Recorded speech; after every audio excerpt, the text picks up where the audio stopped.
Isang mapagpalang gabi sa ating lahat. Isang mapagpalang araw sa ating lahat. Habang buhay, may pag-asa kay Kristo. At sa pagkakataong ito, tayo ay dadako sa pag-aaral ng salita ng Panginoon sa banal na kasulatan ng Biblia, kung saan ay dito nakasalalay ang ating buhay na pag-asa. Tayo sa ating buhay ay dumarating o napapalagay sa mga sitwasyong tila baga napakahirap. Nagbibigay sa atin ng matinding lungkot, matinding pag-aalaala, at matinding kawalan ng pag-asa sapagkat para bagang sa ating kakayanan at sa lahat ng posible nating gawin, sa lahat ng available resources natin, ay tila baga wala tayong masumpungang solusyon. Kung kaya, kailangan natin ng tunay at matibay na pag-asa. Pag-asa na hindi gawa-gawa, kundi pag-asang totoo, pag-asang mapanghahawakan, pag-asang talagang maipagkakatiwala natin ang ating buong buhay. Tayo muna ay manalangin bago natin buklatin ang ating mga banal na kasulatan. Tayo mag-pray. Dakila po namin Diyos, aming Ama, kami po'y nagagalak sa gabing ito na meron po kami. Sobrang salamat aming Panginoon dahil binubuhay mo kami. Ang aming buhay ay hindi po nakasalalay sa aming sariling lakas. Ang pagkain, ang hangin, ang tubig, ang lahat ng aming ginagamit para mabuhay ay hindi po kami ang gumagawa at wala po kaming kakayanan na yun po ay gawin. Pagpapakita na kami po, O Diyos, ay nabubuhay dahil po ninyo. Kung kaya nga po kayo ang aming pinasasalamatan, kayo po ang aming pinupuri. Sa pagkakataong ito, kami po inyong paunahan, kami po inyong tulungan sa aming pagbubulay. Patawad po sa lahat ng aming mga pagbubulan at mga kasalanan. At Ama, ang lahat na ito ay aming dalangin sa inyo sa makapangyarihang pangalan po ng aming Panginoong Jesucristo. Amen at Amen. Sa pagkakataong ito ay ating bubuksan ang ating mga Biblia sa aklat ng Lucas. Okay? 23 verse number 32 to verse number 43. To save time, hindi na natin babasahin. Okay? Nakikita naman ninyo sa inyong mga screen ang ating banal na kasulatan. Okay? Ang ating pag-aaralan. Verse number 32 to verse number 43. The focus of our lesson for tonight is the thief on the cross. Ang magnanakaw o ang kriminal doon sa krus. Tumutukoy doon sa katabi ng ating Panginoong Jesucristo na nakasumpong ng pag-asa sa ating Panginoong Jesus. Okay? So, the thief on the cross. The first point that we are going to look on dito sa buhay ng kriminal na ito, okay, ay ang punto na the hopeless condition of the thief. Even though pareho sila na nasa hopeless condition, but ang ating binibigyan ng pagbubulay ay yung isang kriminal na nagkaroon ng pag-asa. The hopeless condition of the thief. Makikita natin dito sa talata na ating tinutunghayan, dinala rin naman niya na kasama niya ang dalawang tampalasan upang patayin. Sa verse 33, at nang dumating sa dakong tinatawag na bungo ay kanilang ipinako roon siya sa krus at ang mga tampalasan. So ang termino ng Bible na ginamit ay tampalasan. Isa sa kanan at isa sa kaliwa.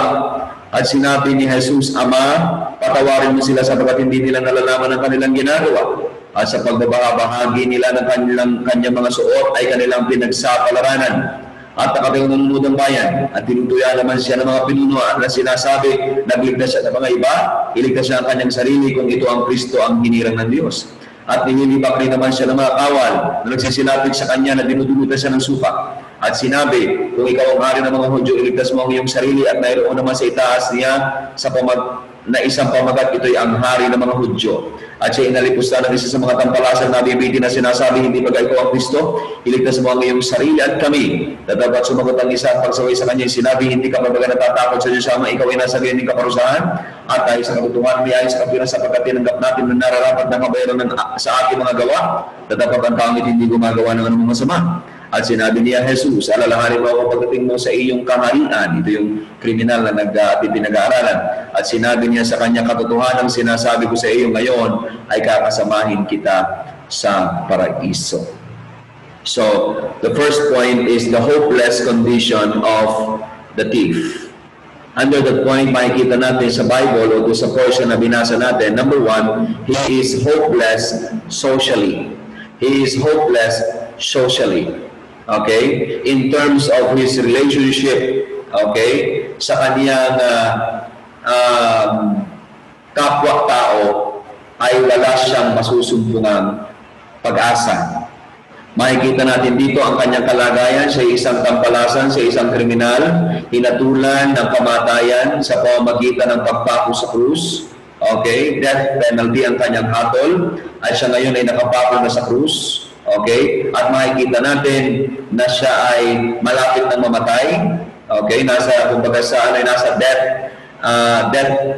bed na siya at wala ng pag-asa. Okay? Wala ng pag-asa. But looking, okay, or meditating ng medyo malalim sa pinagdaraanan ng kriminal na ito, mga minamahal, makikita natin that he is hopeless socially. Anong ating ibig sabihin? Ano ang ipinawag sa kanya o bansag sa kanya? Ang tawag sa kanya ay tampalasan. In English version, tinawag siyang male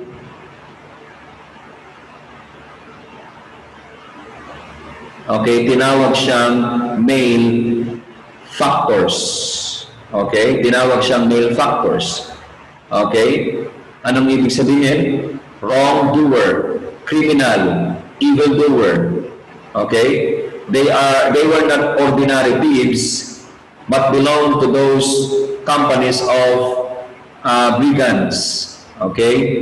O talagang sila'y mga gang, no? Revolted Jews, which in those troublous times were so numerous in Palestine.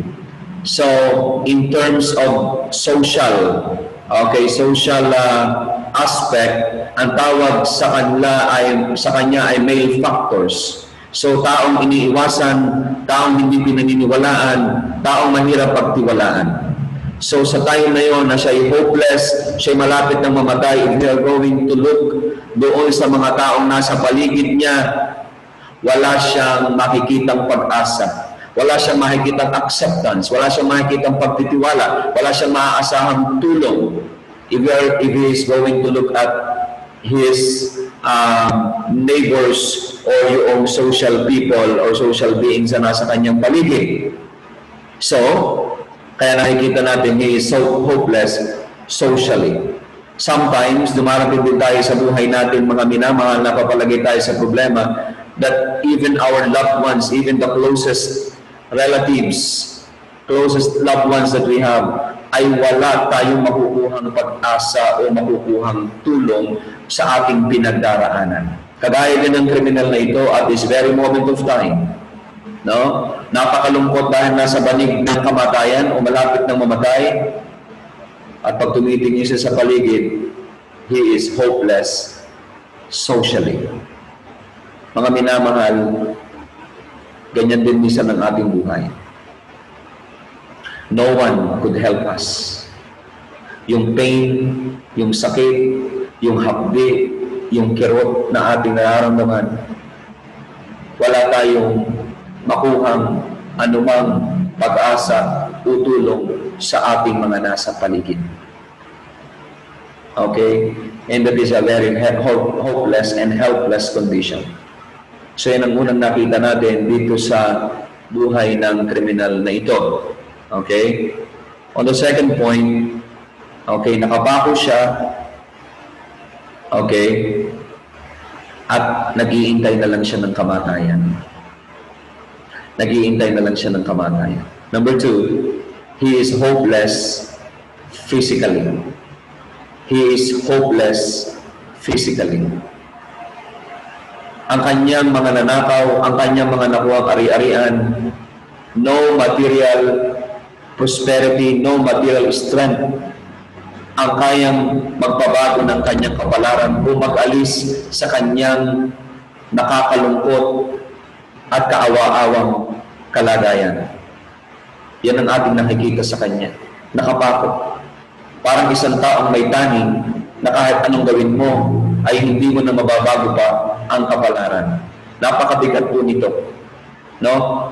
May mga taong nagdaranas ang tinatawag na karamdaman na kung saan sila'y nasa ilalim ng taning at sigurado na ang kanilang kamatayan. Na kahit ang kanilang kayamanan, kahit ang kanilang ang mga ari-arian ay walang magagawa para sila'y alisin doon. So he is hopeless physically. No? Siya ay nasa ilalim ng death sentence or death penalty. Wala siyang magagawa. Okay? Wala siyang magagawa. Sapagkat siya nasa ilalim ng hatol. Okay? And penalty, that penalty is sure, is very sure, no? To be executed. Sa madaling, pero kung titignan natin dito sa ating binabasa, na-execute na nga. No? Na-execute na. Hindi pa to be executed. Talagang yung penalty ay executed na sa kanya. And one thing is for sure, death is certain sa kanyang buhay. No? Sa pagkakataong ito. That even Christ, yung sinasabing Savior, yung sinasabing tagapagligtas, no? Ang sabi nga din sa verse number 35, nagligtas siya ng mga iba, iligtas niya ang kanyang sarili kung ito ang Kristo ng Diyos ang hinirang niya. No? Sabi nung isang magnanakaw o nung isang criminal sa 39 at siya inalipusta ng isa sa mga tampalasang nabibitin na sinasabi, hindi baga ikaw ang Kristo, iligtas mo ang iyong sarili at kami. Makikita natin sa talatang ito, okay, that even Christ, the miracle worker, ang naging sikat o kilala sa paggawa ng himala, na nagpapagaling ng mga may sakit na malulubha, no? Bulag nakakita, bingi, nakarinig, lumpo, nakalakad, patay na buhay, ay tila baga isang walang magagawa sapagkat mamamatay na rin. No? So we could see he is hopeless physically. At yan din tayo ang tunay nating kalagayan bilang mga tao. We are also under death sentence. Romans 6:23 says, for the wages of sin is death. No? Hebrews 9:27, Hebrews number 9 verse 27 says, it is appointed unto men once to die, and after this the judgment. Makikita natin, wala man tayong taning pa ngayon, pero sa tunay, sa mata ng Diyos at sa liwanag ng banal na kasulatan, we are under death sentence, and the penalty of death is sure to be executed, and death is sure to us. Sigurado ang kamatayan sa buhay natin. Wala man tayong sakit, pero totoo na tayo ay meron ng mga taning. Kaya, pag tumingin tayo, hindi lamang ang kriminal na ito ang hopeless physically. Even us is hopeless physically. No amount of material prosperity, no? Walang anumang dami ng material na kayamanan, karunungan ang pwedeng magligtas sa atin pagtungo sa kamatayan, pagtungo sa libingan. That is our hopeless condition. And we are hopeless physically. Wala pang taong nakatakas ng totoo sa kamatayan. Yung mga nagsasabing hindi pa raw agad, hindi namatay, nakaligtas doon sa mga ganong aksidente, etc., hindi pa talaga nila oras. Ang dami ng ganyan na dumaan sa ganyan, na dumaan sa mga bingit ng kamatayan, naligtas, hindi namatay, pero namatay pa rin at the end. So para tayong ang kriminal na ito. we are hopeless physically. No? At yan tayo dumarating sa ating buhay din, ng ating buhay, that physically, wala tayong magawa. Wala tayong lakas para takasan, para solusyonan ang ating mga pinagdaraanan. No? Na kahit saan natin itago ang ating mga sarili, kahit saan natin dalhin ang ating mga sarili, ay wala tayong magawa. Ang ating dunong, ang ating lakas, ang ating kakayanan ay kapos. Kaya kinakailangan natin ng matibay na pag-asa. So he is hopeless physically. And even as human beings, para din tayong kriminal na ito, wala tayong pag-asa. Kaya kung wala tayong nalalaman sa banal na kasulatan, tayo ay nabuhay at namatay na lamang nang wala man lang tayong inaasahan. Third point, under the hopeless condition of the thief, he is hopeless morally. He is hopeless morally. Remember, he is a male factor. Siya'y tampalasan, siya'y kriminal. No? At siya'y nakapahunan. Magaling-galing pa yung mga nakakulong na hindi pamamamatay at sabi nga ay pwede pang magkaroon ng good conduct record. No? Pwede pa silang magkaroon ng pagkakataong maglagay man lamang ng mga mabubuting record para sila'y magkaroon ng pag-asa. Pero this time, no, after na siya'y gumawa ng mga krimen, siya'y ipako sa krus, and ang early hours ng kanyang pagkapako ay nagmumura din siya sa Panginoong Hesus. Sabi ng ibang account ng Bible, ng Gospel, dito lang naman sa pahuli siya miraculously ay nagbago. He has no good record and can't produce any good record anymore. Wala siyang good record at hindi niya kaya mag-produce ng any good record anymore. No? He could not clean up his life. Hindi niya na kayang linisin ang kanyang buhay. He couldn't promise to do better in the future. Hindi niya kayang mangako, no, na kaya kong magbago, magpakabuti sa hinaharap. Kasi nga, nandun na siya. He had no future. He had made a complete mess of his life. No? Kumpletong sinira niya ang kanyang buhay. No? So, wala. He had nothing to argue, nothing to promise, nothing to bring to Christ as a collateral for salvation. Wala rin siyang maipapangako na ito, Panginoon, para ako'y maligtas, para ako'y makarating sa langit na bayan. Alam niyo ba that he is really hopeless morally? Pero baka ang ating iniisip ay ito totoo lamang sa mga kriminal, totoo lamang sa mga nakulong, totoo lamang sa mga nakatulan ng bitay. If you are going to look at the Bible, kung titignan natin ang Bible at ay magiging honest, parehong-pareho tayo. We are hopeless morally. Romans 3 verse 10 to 13. Inyong basahin sa inyong mga Bible. Romans 3 verse 10 to 13. Anong sabi doon? 10 to 12. Walang matuwid, wala kahit isa.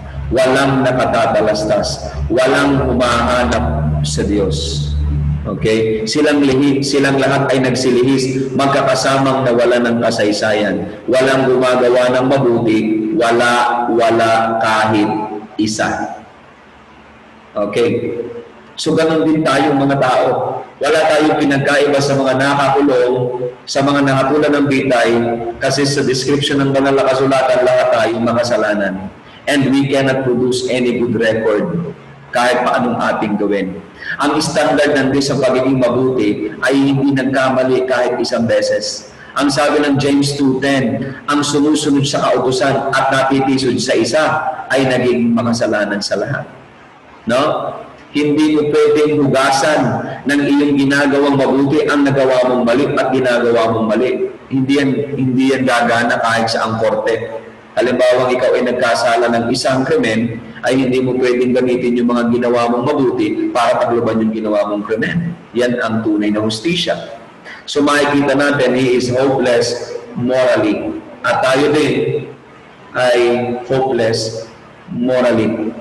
We cannot produce a perfect kind of life. Hindi natin kayang gumawa ng isang perfectong buhay. We are sinners. All have sinned and come short of the glory of God. Ang lahat ay nagkasala at hindi nakaabot sa kaluwalhatian ng Diyos. Sabi ng Romans 3 verse number 23.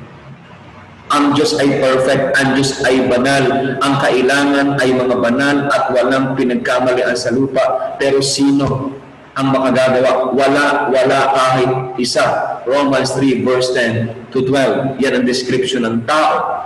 No? At tayong mga tao, no, sinasabi lang natin, hinahanap natin ang Diyos, pero ang totoo, hinahanap natin ang mga benepisyo ng Diyos, hindi ang Diyos.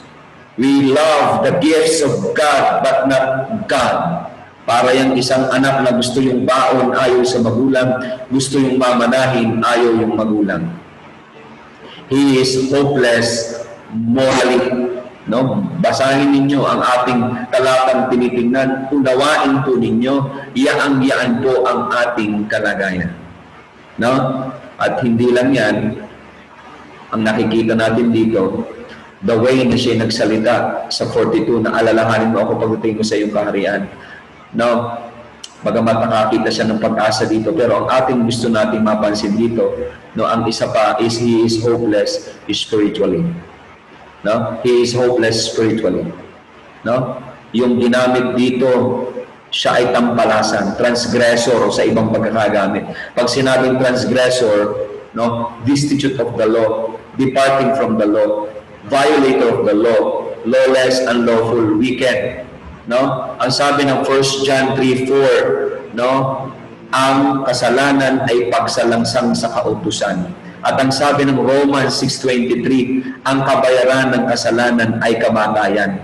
At ang sabi ng Revelation 21 verse number 8, no? Buksan nga natin ang Revelation 21 verse number 8. Anong sabi ng talata sa verse number 8? Tingnan nyo ang sabi ng Bible. Verse number 8 ng Revelation 21. Ngunit sa mga duwag at sa mga hindi mananampalataya at sa mga kasuklam-suklam at sa mga mamamatay tao at sa mga mapakiapit at sa mga manggagaway at sa mga mapagsamba sa Diyos-Diyosan at sa lahat ng mga sinungaling, ang kanilang bahagi ay sa dagat-dagatang nagninina sa apoy at asupre na siyang ikalawang kamatayan. He is hopeless spiritually. No, wala siyang pag-asa ng langit. No? Wala siyang pag-asa ng langit. Wala siyang kapayapaan kung siya sa pupunta pag namatay. Malapit na siyang mamatay, pero hopeless siya spiritually. No? Nakakalungkot, talagang very hopeless ang kondisyon ng taong ito. Socially, wala siyang makitang pag-asa. Physically, wala siyang makitang pag-asa. Morally, within himself, wala siyang makitang pag-asa. Spiritually, no, alam niya sa kanyang sarili na talagang siya ay makasalanan, wala siyang pag-asa ng langit na bayan. This is the hopeless condition of the thief. At mga minamahal naming taga-subaybay, ito po hindi lamang totoo sa kriminal na ito. Itong kriminal na ito, okay, ay paglalarawan ng kung sino tayo. Pareho itong dalawang itong ganito ang kondisyon. Kaya lamang sa bandang huli ay nakakita yung isa ng pag-asa, hindi sa sosyal, hindi sa physical, hindi sa kanyang moral, hindi sa kung ano pa mang meron siya. Kundi meron siyang isang nakitang pag-asa. Ayan ang ating titingnan. The only hope. The second point. Ano ang first point natin? The hopeless condition of the thief. He is hopeless socially, he is hopeless physically, he is hopeless morally, he is hopeless spiritually. The second point, the only hope for the thief, ang natitirang pag-asa ng kriminal na ito. Verse, tingnan natin kung saan siya nakatagpo ng pag-asa. Luke 23, tingnan natin ang ating pinag-aaralang talata. Okay. Ayan na, 43, yan. Luke, verse 34. At sinabi ni Jesus, Ama, patawarin mo sila sapagkat hindi nila nalalaman ang kanilang ginagawa. That words of Jesus Christ. That words of Jesus Christ brings hope to the criminal. The first point that na nakita natin sa verse 34 na kanyang pag-asa. Under this, the only hope for the thief, number one, the message of hope. The message of hope. And the message of hope is coming from the mouth of the Lord Jesus Christ. Ama, patawarin mo sila. Anong ibig sabihin ng pagpapatawad? Ang ibig sabihin ng pagpapatawad ay hindi pagtingin sa kasalanan, no? Hindi katatratuhin ng Diyos ayon sa kasalanan mo, no? Kundi awa at biyaya ang ibibigay sa iyo. No, mamaya titingnan natin kung saan ito nakaangkla, pero yun ang ibig sabihin ng kapatawaran. No, hindi niya ibibilang ang kasalanan sa iyo. No? At itong mensahe na ito ng kapatawaran ay narinig ng kriminal na ito. Na dati-dati siya din ay nagmumura sa ating Panginoon, pero maya-maya siya'y magiging kaiba na dun sa isa. The message of hope. Ang mensahe ng pag-asa ay nagmumula kay Kristo at nababasa natin sa Biblia. Mga minamahal, atin lang masyadong minaliit ang Bible. Atin lang masyadong minaliit ang Panginoong Jesucristo. Atin lang masyadong minaliit ang Diyos sa ating buhay. Pero ang totoong pag-asa na ating matatananan ay nasa Diyos, nasa Kanyang salita, nasa ating Panginoong Jesus. We are so blessed that we have the Bible and we have the message of hope. The message of hope. Imagine, anong meron ka sa mundong ito na hindi kayang alisin ng mga dilubyo, ng mga aksidente, ng kamatayan, o ano po mga masasamang bagay na nangyayari sa mundo, alin ang hindi kayang alisin? Lahat pwedeng mawala. Right? Kaya kung ang meron ka lamang ay ang mga bagay na yan na pwedeng mawala sa iyo, wala ka ng tunay na pag-asa. You need to hear the message of hope. And the message of hope is coming out from the Bible, from the mouth of God. Ang banal na kasulatan ay salita ng Diyos. No? Kaya, ngayong oras na ito, sana marinig natin. Yan ang unang puntos, the message of hope. And let us look at the heart for hope. The heart for hope. Ang puso para sa pag-asang ito. Ito ang nangyari sa verse number 39 to 43. At siya'y inalipusta ng isa sa mga tampalasang nabibitin na sinasabi, hindi baga ikaw ang Kristo, iligtas mo ang iyong sarili at kami. Datapot sumagot ang isa at pagsaway sa kanya sinabi, hindi ka pa ba natatakot sa Diyos? Yamang ikaw ay nasa gayon ding kaparusahan at tayo sa katotohanan ay ayon sa kapira sapagkat tinanggap natin na nararapat na kabayaran ng ating mga gawa. Datapot ang tao ito hindi gumagawa ng anumang masama at sinabi niya, Jesus, alalahanin mo ako pagdating mo sa iyong kaharian. At sinabi niya sa kanya, katotohanan sinasabi ko sa iyo, ngayon ay kakasamahin kita sa paraiso. No? Tingnan niyo po ang kriminal na ito. Itong dalawang kriminal na ito. Pareho silang lumapit sa Panginoon at humiling na sila'y iligtas. He ignored the request of the first, but granted the request of the second. Why the difference? The first thief did not ask in repentance and faith.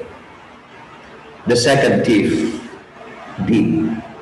The first thief was angry, bitter, railing against Jesus. He did not face up to his own sin. Jesus didn't even try to witness to him. He let him die in his hardness of heart. Ang mga taong makasalanan at daraan sa ganitong sitwasyon na mayroong katigasan ng puso at walang pagkilala sa kanilang sarili bilang sila'y makasalanan. At ang tingin pa sa kanilang sarili ay parang mga taong karapat-dapat mabuhay.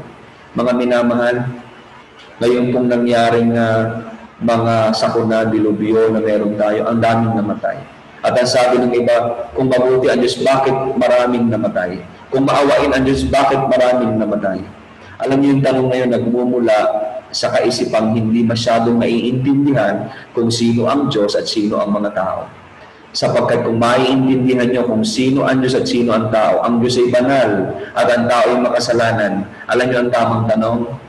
Bakit nagtira pa ang Diyos ng taong nabubuhay sa mundo? Anong klase itong Diyos na ito na nagtitira pa? Yung tayo matira pa, yung ang awa ng Diyos. Oo. Pero yung taong ito ay walang pagsisisi at pananampalataya. Yun yung puso para sa pag-asa. No?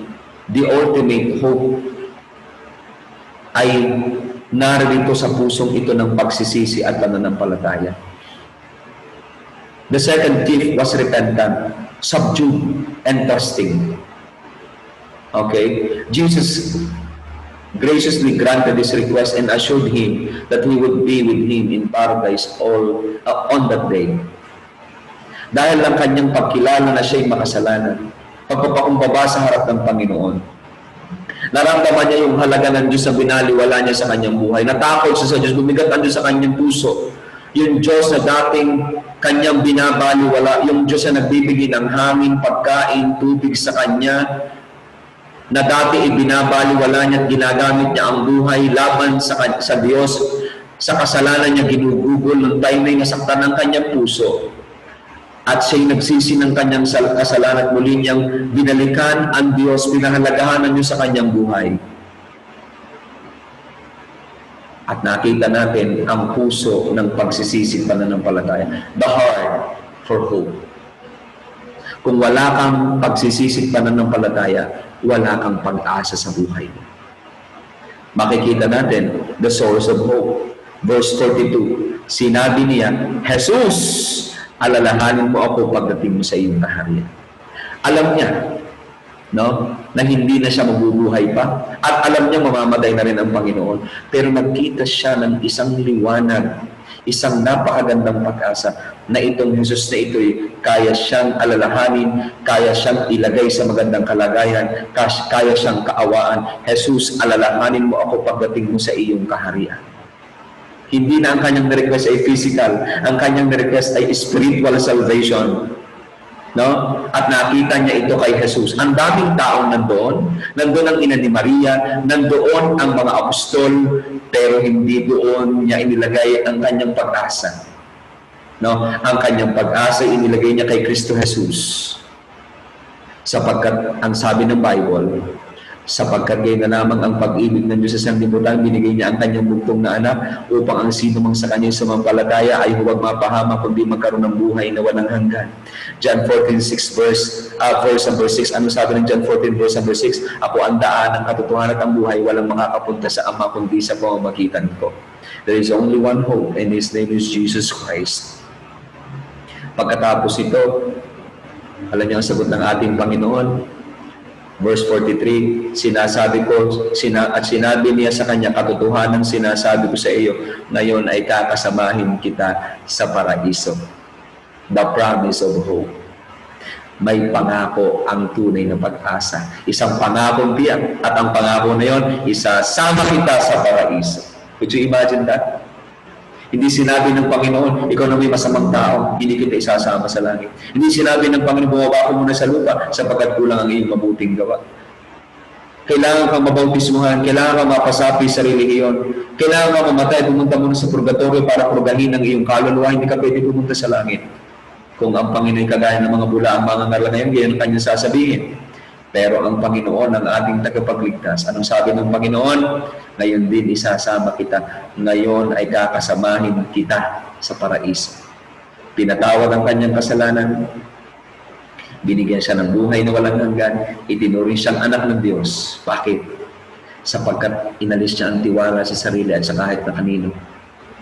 Kinilala niya siya'y makasalanang walang magagawa. At ang naging tanging pag-asa lamang niya ay si Kristong namatay para sa kanyang kasalanan. Ang sabi ng banal na kasulatan, si Kristo ay nagkatawang tao, nabuhay bilang tao upang magtayo ng isang klase ng buhay ng tao na walang kasalanan sapagkat yun ang hindi natin kayang gawin. At doon sa krus ng Kalbaryo ay kanyang kinuha ang iyo at aking kasalanan. Siya ang nagdanas ng parusa, siya ang namatay.